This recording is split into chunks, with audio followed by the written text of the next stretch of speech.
ভালোবাসা শব্দটা শুনলেই মনে হয় শুধুই সুখ, হাসি আর পূর্ণতার গল্প।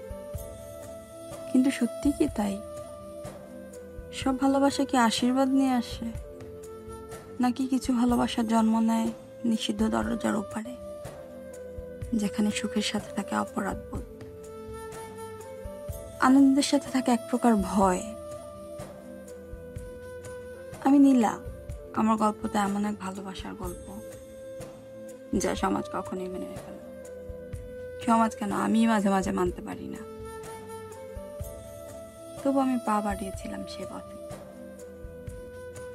যেখানে পা রাখার কথা আমার কখনোই ছিল না। আমার সংসার আছে, স্বামী আছে।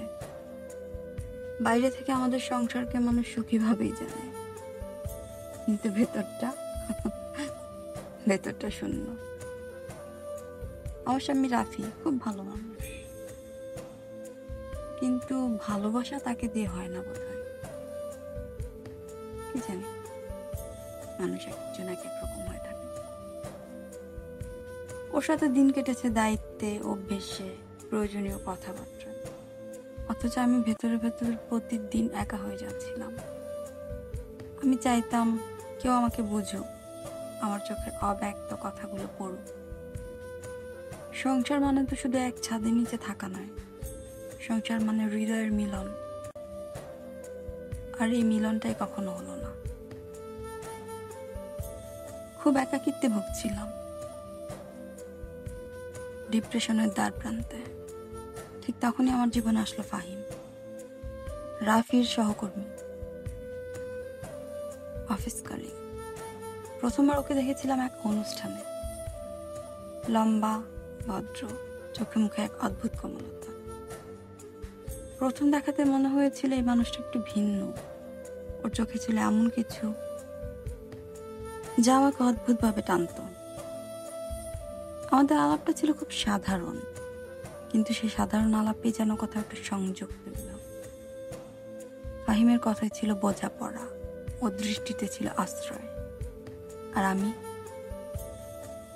আমি দিন দিন ওর প্রতি টান অনুভব করতে লাগলাম। ফাহিম যখন কথা বলতো, আমার মনে হতো কেউ যেন সত্যি আমার ভেতরের কষ্টগুলো বুঝতে পারছে। আমার কষ্টগুলো সে আগলে রাখার চেষ্টা করত। হয়তো আমি অবচেতন মনে এমন কাউকেই খুঁজছিলাম, আর ফাহিম সেই শূন্যতাটা ভরিয়ে দিচ্ছে। আমি জানতাম, আমি বুঝতাম এই অনুভূতিটা ঠিক না। আমি বিবাহিত, কিন্তু হৃদয় কি কখনো হিসেব বোঝে?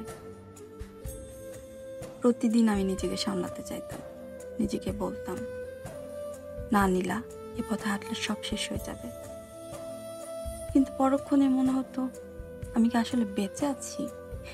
আমি তো শুধু সংসারের এক নির্জীব চরিত্র, যেন একটা ফার্নিচার। ফাহিমা ধীরে ধীরে আমার প্রতি অন্যরকম যত্ন দেখাতে লাগলো। তুমি কেমন আছো? এই ছোট্ট প্রশ্নটাই আমার কাছে তখন অনেক বড় মনে হতো। হয়তো সেই প্রশ্নটা আমি রাফির কাছ থেকে অনেক বছর শুনিনি। একদিন অফিস থেকে ফেরার পথে হঠাৎ ফাহিম বলল, নীলা, তুমি জানো তোমার চোখে আমি এক ধরনের অদ্ভুত কষ্ট দেখি। আমার মন চায় সে কষ্টটাকে মুছে দিতে। সেদিন আমি আমার ভেতরের দেয়ালটা ধরে রাখতে পারি। আমারও চোখ ভিজে উঠল। ফাহিম চুপচাপ আমার পাশে দাঁড়িয়ে রইল, শুধু চোখের ভাষায় বলল, আমি আছি। তারপর সাথে প্রতিদিন দেখা না হলেও মনে হতো প্রতি মুহূর্তে ফাহিম আমার পাশে আছে। ওর ফোন, ওর মেসেজ, ছোট যত্নের শব্দগুলো সব আমাকে টেনে নিয়ে যাচ্ছিল এক নিষিদ্ধ দরজার দিকে। আমি জানতাম এই দরজা একদিন খুললে আর ফেরা যাবে না। তবুও মন চাইতো একবার দেখি তো ওপারে কি আছে। এক বিকেলে আকাশে হালকা বৃষ্টি। অফিস শেষে ফাহিম বলল, নীলা, একটু সময় দেবে? তোমার সাথে কথা আছে। আমি কিছু না ভেবে রাজি হয়ে গেলাম। মনে হচ্ছিল আমি নিজেকে আটকাতে পারছি না। আমি বাইরে গেলাম। সেদিন আমরা হাঁটছিলাম বৃষ্টিতে ভেজা রাস্তায়। ছাতাটা আমি ধরেছিলাম, ফাহিম পাশে হাঁটছিল। হঠাৎ ও আস্তে করে আমার হাত ধরল। বুকের ভেতরটা ধরফর করতে লাগলো। হাত সরাতে চাইছিলাম কিন্তু পারিনি। মনে হচ্ছিল এই হাতে আমার নিরাপত্তা, আমার আশ্রয়।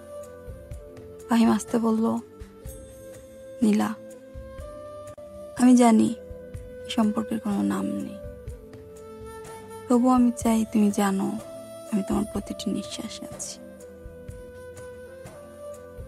আমি তখন চোখ বন্ধ করেছিলাম। মনে হচ্ছিল এতদিনের শূন্যতার অবসান ঘটল, অথচ ভেতরে একটা ভয়ও জন্ম নিচ্ছিল। আমি জানতাম আমি এমন এক দরজার সামনে দাঁড়িয়ে আছি, যেটা একবার খোলা মাত্র আমার পৃথিবী বদলে যাবে। কিন্তু তবুও আমি দরজাটা ঠেলে দিলাম। সেদিন বৃষ্টির ফোঁটা, ভিজে রাস্তাগুলো, আমার কাঁপতে থাকা হৃদয়, সব মিলে আমি বুঝতে পারলাম আমি শুধু রাফির স্ত্রী নই, আমি ফাহিমের নীলাও। এভাবেই শুরু হলো আমার জীবনের সে নিষিদ্ধ অধ্যায়, যেখানে প্রতিটি মুহূর্তে ছিল ভালোবাসা, প্রতিটি শ্বাসে ছিল অপরাধ। আমি জানতাম আর ফেরার পথ নেই। প্রথম দরজা খোলার পর আমার ভেতরে সবকিছু বদলে গিয়েছিল। আমি একজন স্ত্রী, একজন বিবাহিতা নারী, কিন্তু একই সাথে আমি হয়ে উঠেছিলাম অন্য কারো প্রেমিকা। বুকে অপরাধ বোধের ভার ছিল, তবু এক অদ্ভুত শান্তি আমাকে গ্রাস করেছিল। আমি যেন অনেক বছর পর বেঁচে উঠেছিলাম। প্রতিদিন ঘরে ফিরতাম রাফির কাছে, ওর সামনে বসে চা খেতাম, সংসারের খোঁজ খবর দিতাম, কিন্তু মনে হতো আমি অভিনয় করছি। বাহিরে বাহিরে আমি রাফির স্ত্রী, কিন্তু ভেতরে ভেতরে আমি শুধু ফাহিমের নীলা। কখনো আয়না নিজের চোখের দিকে তাকাতে পারতাম না, মনে হতো আয়না আমাকে বিচার করছে। ফাহিমের সাথে আমার দেখা সাক্ষাৎ আরো বেড়ে গেল, কখনো অফিসের আড্ডায়, কখনো অজুহাত খুঁজে ফোনে। প্রতিটি মুহূর্ত আমাকে এক অচেনা ও সুখ এনে দিত। ওর চোখে আমি এক নতুন পৃথিবী দেখতাম, যেখানে আমার জন্য ভালোবাসা আছে, যত্ন আছে, বোঝাপড়া আছে।